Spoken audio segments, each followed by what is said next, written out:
ayegi mutton. 1 medium-sized onion slice. 2 medium-sized tomatoes chopped. 1 tablespoon ginger and garlic paste. A half tablespoon red chili powder. 1 teaspoon salt. A half teaspoon turmeric powder. 1 tablespoon coriander powder. 2 cup water. Mix well.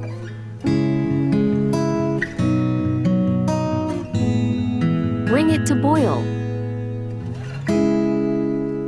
Cover and cook on medium to low flame for 40 minutes. After 40 minutes, a third cup cooking oil.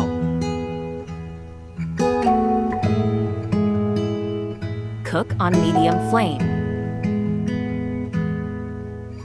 A third cup yogurt.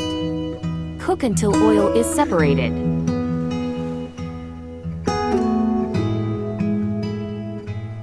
A half teaspoon allspice powder.